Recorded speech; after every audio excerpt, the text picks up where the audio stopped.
Hi friends, welcome back to the YouTube education. आज की इस वीडियो में हम फ्यूचर परफेक्ट टेंस स्टार्ट करने वाले हैं। तो फ्यूचर परफेक्ट टेंस के अंदर क्या है, किस तरह से, वो हम यहाँ देखेंगे। तो फ्यूचर परफेक्ट टेंस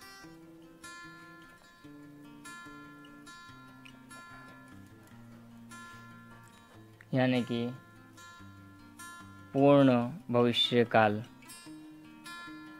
पूर्ण भविष्यकाल। अब पूर्ण भविष्यकाल का अर्थ क्या है, हम पहले अर्थ जानेंगे इसका। तो अर्थ में हम देखेंगे यहाँ पर कि भूतकाल भविष्यकाल की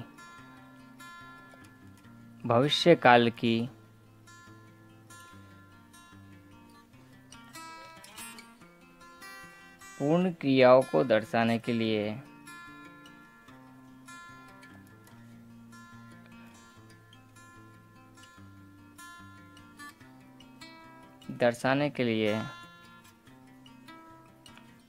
जिस टेंस का, जिस काल का उपयोग किया जाता है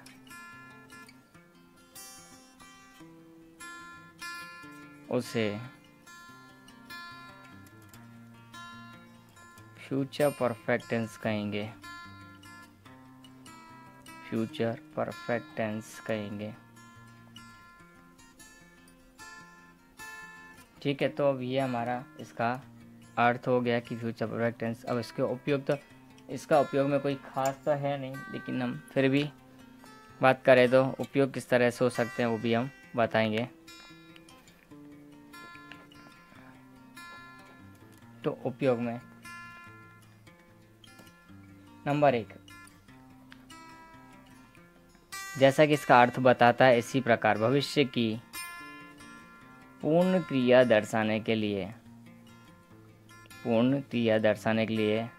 इसका उपयोग किया जाता है, यानी complete action in the future. तो किस तरह से हो सकता है, आई विल हैव या I shall have completed my PhD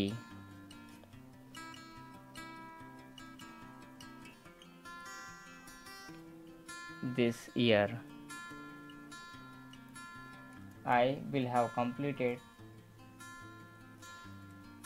my PhD this year और by this year. ओके, इस साल तक मैं मेरी PhD पूरा कर चुका होऊंगा। दूसरा, इसी का मैं एक और एग्जांपल लेते हैं। She will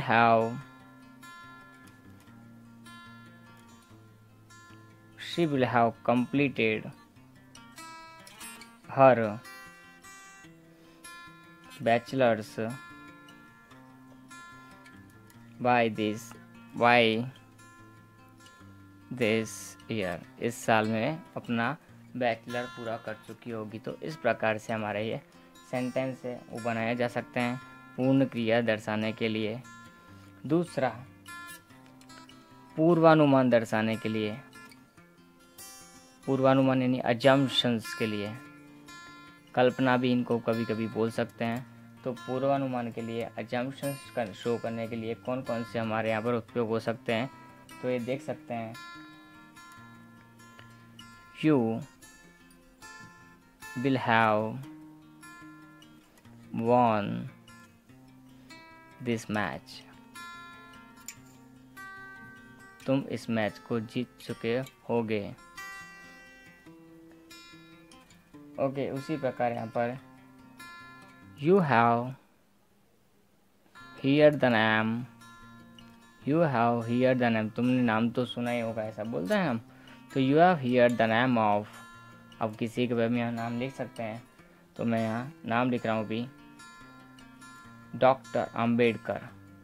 तुमने डॉक्टर अंबेडकर का नाम तो सुना ही होगा। तो ये हमारा एक सेंटेंस पूर्वानुमान है कि शायद सामने वाले ने ये चीज़ की होगी। तो सुना होगा। इस तरह से इसका उपयोग है, ये उपयोग इसके दो ही थे। अब आता है इसके बाद में इसकी पहचान। तो पहचान में इसके क्या है, सबसे पहले हम हमारे जो हिंदी की पहचान है उसी को लेंगे। तो हिंदी की पहचान इसमें क्या है, यदि किसी वाक्य के अंत में, यदि किसी वाक्य के अंत में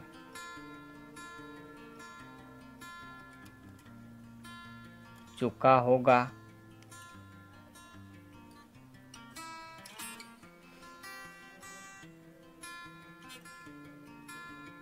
चुकी होगी, चुके होंगे, चुका होगा इत्यादि शब्द आते हों,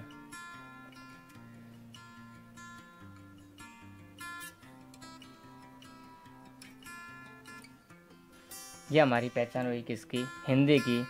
क्या होगा, चुका होगा, चुकी होगी, चुके होंगे, चुका होगा इत्यादि शब्द आते हों। अब बात हुई हमारी अंग्रेजी की। तो वहाँ पे हमारे पास क्या क्या हो सकता है वो भी हम देख लेते हैं। यदि वाक्य में कहीं भी बाय, टिल, अप टू के साथ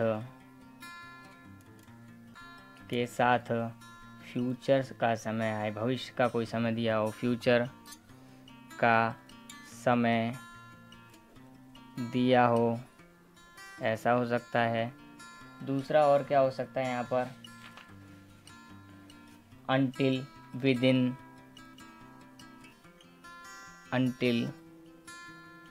within, और ड्यूरिंग, और हमारे पास में इस तरह का शब्द हो सकता है, ड्यूरिंग भी हो सकता है क्या, आदि शब्द हो तब। तो वहाँ पर क्या होगा, फ्यूचर परफेक्ट टेंस हो सकता है। अब बात आती है हमारी इसकी हेल्पिंग वर्ब की। तो हेल्पिंग वर्ब इस टेंस में कौन कौन से हो सकते हैं। तो हेल्पिंग वर्ब की हम बात करें तो यहाँ पर हमारे पास में हेल्पिंग वर्ब होगी विल और शेल। पूरे फ्यूचर में हमारे पास दो ही हेल्पिंग वर्ब है, विल और शेल। ओके, तो विल और शेल के बाद में यहाँ पर हमारे पास एक एक्स्ट्रा है हैव प्लस वर्ब की थर्ड फॉर्म।